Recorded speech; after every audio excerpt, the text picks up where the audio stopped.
The consequences of of what's happening with woke in the military.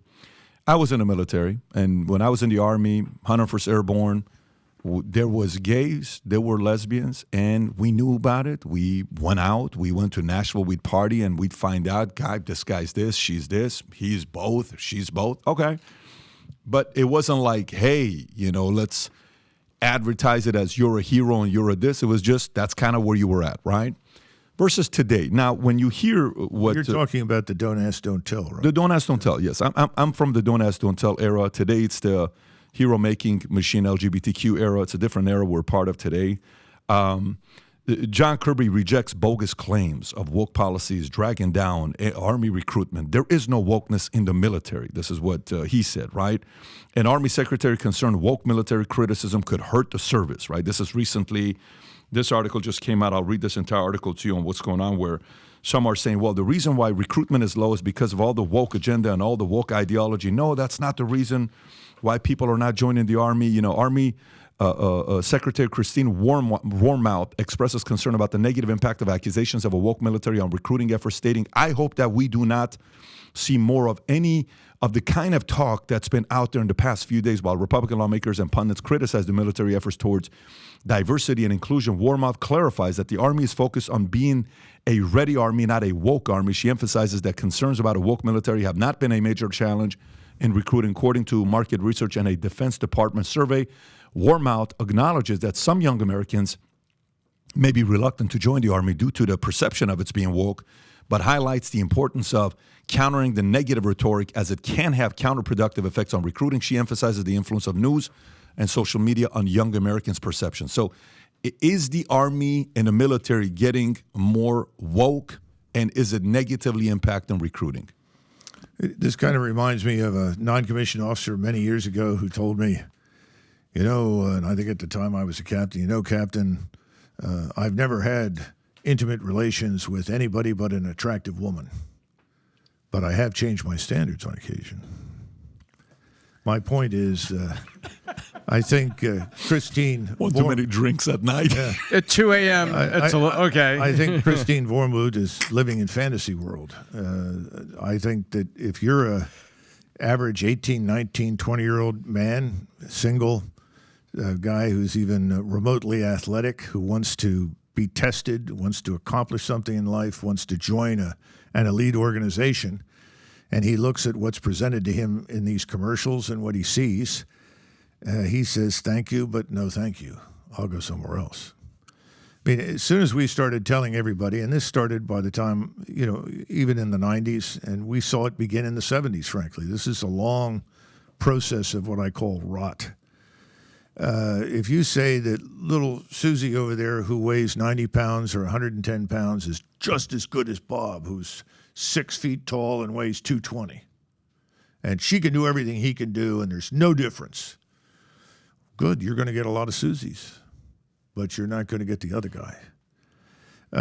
Saying that, well, there's no reason why they can't be in combat. I had an exchange with a senator when I testified before the Senate Armed Services Committee, Air-Land Subcommittee. And he said, well, Colonel Macgregor, I don't hear you mention women on the battlefield very much. Are you opposed to women in combat? I said, yes, sir. He said, well, why is that? I said, 5,000 years of recorded military history. You can imagine that didn't go over very well. You can force whatever you want on federal forces. You can. But the people that are going to show up and fight effectively for you will not stay. They'll leave. I can guarantee it. It's true for the Marine Corps. It's true in the Army. I can't speak for the Navy and the Air Force, although I saw recent comments from this man, General Brown, CQ Brown, who's supposed to be the next chairman, who is talking about too many white people, too many white pilots. We need more non-whites and so forth. I'm sure that will have a deleterious impact on the Air Force. But maybe it's not as noticeable. Years ago, I had to put together a study. I was on active duty to look at the impact of various experiences and problems in militaries, and I came across the French Army between the years of 1850 and 1871, and everyone thought in 1870 when the French army met the Prussians and their allies that the French army would effectively annihilate the Prussians. Prussians had almost no serious combat experience in their judgment. They'd only fought a 6-week war against the Austrians. That wasn't serious in their view. And the French, they'd fought Mexicans, they'd fought Berbers, they fought the Russians in the Crimea, and they were going to be very effective and so forth. And what happened was the exact opposite. The Prussians utterly annihilated them. The point is that the rot that undermines discipline, leadership, capability can go on for years without notice until suddenly you're thrown into the buzzsaw and you have to fight.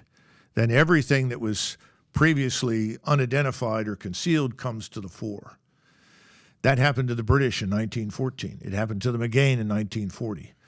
You have to look carefully at these social programs and policies and the standards of discipline. And if they're not high enough and they don't work, you can't brush them aside. You may get by if you're just going to occupy a forward operating base and you're fighting an enemy that has almost no capability. And let's face it, the people we faced in Afghanistan and Iraq had very little capability. They might be able to get off an occasional mortar or rocket, but most cases they had to depend on remotely detonated mines, what we call IEDs, and they had AK-47s and RPGs.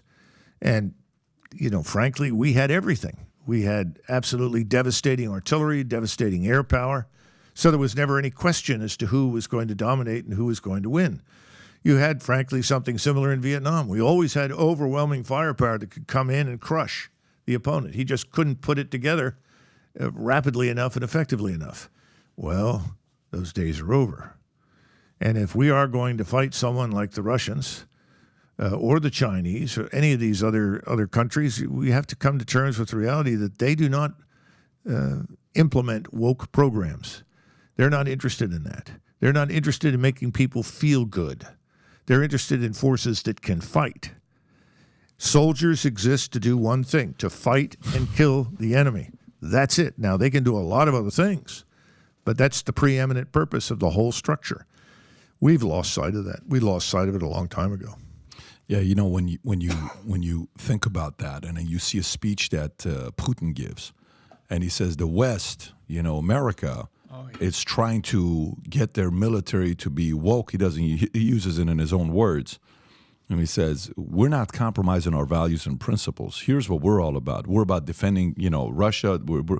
And you see the applause it gets from the audience. There's thousands of people out there. By the way, when is the last time we got a message like that from our current president defending America, what a great nation it is and what it stands for, our values and principles?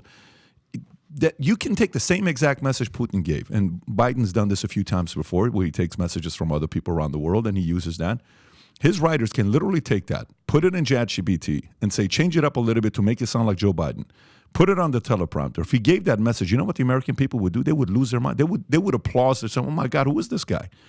But we are not given the pro-America message. We are given the let's confuse the hell out of everybody message where nobody knows who's a hero today, where we once did know what a hero was. Today, we don't know what a hero is. Happy 4th of July to you. We have a special event that's coming up with Tom Brady, Mike Tyson, and Will Guidara in Miami, Vol Conference.